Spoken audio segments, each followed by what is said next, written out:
Welcome, champions, to the next overview and tier list ranking, featuring the newest champion. This is where we'll break down their mechanics and place them in my overall tier list for every champion in the game. So let's talk about Thellora, the lawful neutral Centaur Paladin in Seed 1. She serves your formation as a tank, support, and speed champion, which is a fun combination for the first seat. This heterochromatic horse person attacks the nearest enemy with her basic attack, knocking them back with her hooves, then strikes the next closest enemy with her blade. Her ultimate will have her charge across the battlefield while illuminated, dealing 1 hit of damage, knocking back shortly, and stunning all enemies for 5 seconds. And then for the next 15 seconds, all champions will deal 400% more damage. So, let's get her speed mechanic out of the way, because it's a bit different than the normal type of speed mechanic. With Plateaus of Unicorn Run, Thellora will gain a rush stack for every 10 areas she completes in an adventure. Her rush target can reach either your current rush stacks or your current campaign's favor exponent, whichever is smaller, so you cannot overcap for a new campaign. When she kills the first enemy in an adventure, she spends all her available rush stacks and skips to the first area past her rush target. Areas skipped with Plateaus of Unicorn Run will gather all of the rewards from bosses, but not normal monsters, so you don't have to worry about missing gems.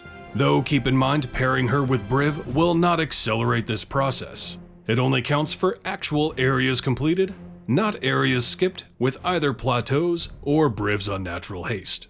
Although this does make her pair well with Certainty, as it does count for Certainty's reboot stacks. Her support comes from Strength of the Luma, where she increases the damage of champions in the column behind her. This starts as a rather low to average buff, but is further boosted with Paladin's Resolve, where she increases the effect of Strength of the Luma each time she attacks and does not kill an enemy, stacking up to 100 times multiplicatively, resetting when you change areas. For tanking, she gains Radiance of the Sky Sense, where she increases the health of all champions by 25% of her max health, and healing on those champions also increases by 25%. For an extra unique sprinkle, she gains Feats to Spare, which allows her to share some of her feats with adjacent champions. Now, feats that increase her own formation abilities won't count for obvious reasons, but anything that flat increases damage, all damage, or attributes will be shared. Her specialization is a choice in her next damage buffing formation ability.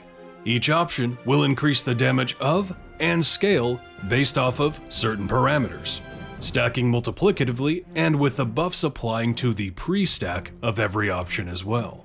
Defender of the Meek increases the damage and scales off slotted champions with a strength of 12 or less.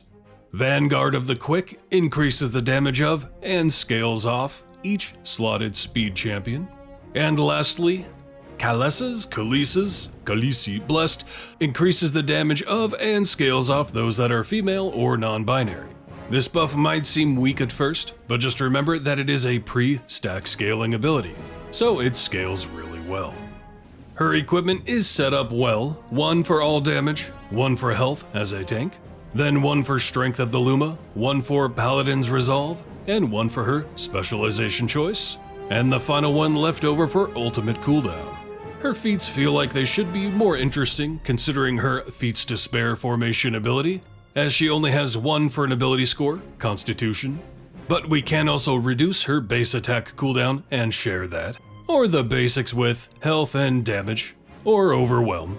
One to keep an eye out for just for her own kit is Thin Their Ranks, which will make Plateaus only require 5 areas instead of 10 to gain a rush stack.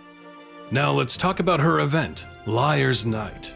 This time around we have Thellora, Kent, and Brig.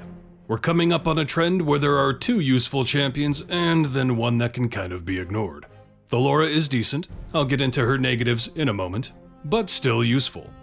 Kent is a great support and alright damage dealer with amazing availability.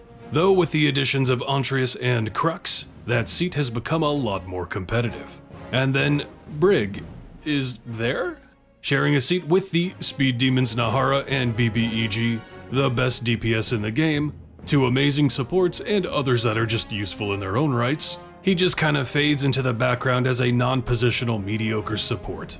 As always, full epic who you can, but if you're looking for a focus, well, it's kinda hard. I'd probably recommend Thellora, but Kent is pretty good as well. He just has more competition in his seat these days. All I can say for sure is I do not recommend focusing Brig out of these options. So what about her achievement and adventure variants?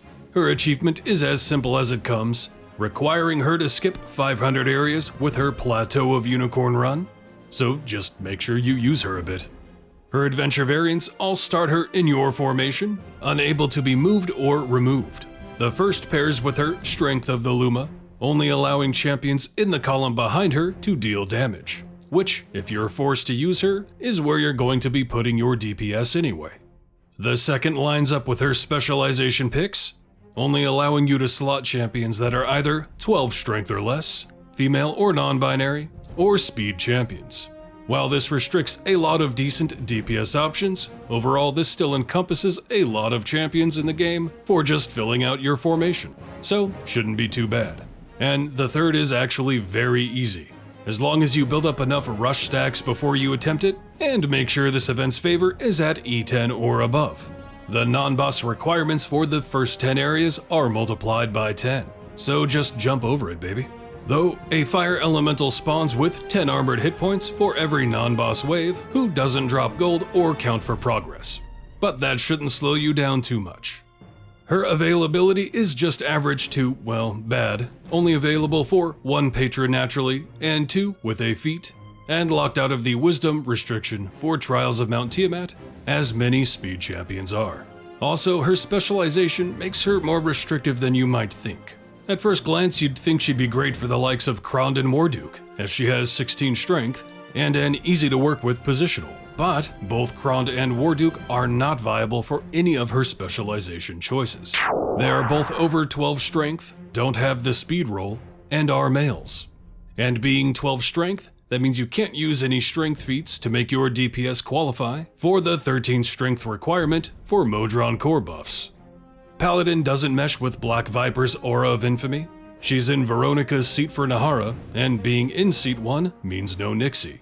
And since no Nixie, that also hurts Farida, who benefits from tieflings. Most of the DPS she is viable for are those who are often better served as supports. Other than Prudence, Delina, Rosie. I mean, there are still some realistic choices, like Zorbu, and also Ashara, as they did add Centaur to the Potpourri bond. I just really wish her specialization flat increased damage, and then scaled off the requirements instead of requiring the champion to also be within that restriction. While she puts out some good numbers, she's a bit too restrictive to reliably pair with many of the DPS that are actively used for the role. That being said, she's still a useful speed champion, although it's kinda clunky. And if you're using a DPS that properly qualifies for her specialization, she's a good buffer. For her overall placement, I'm putting her in a high B. Thanks for coming around today. Leave a comment on what you think about Thellora, trample that like, sub, and bell for me, and always remember, have a hell of a time out there, champion.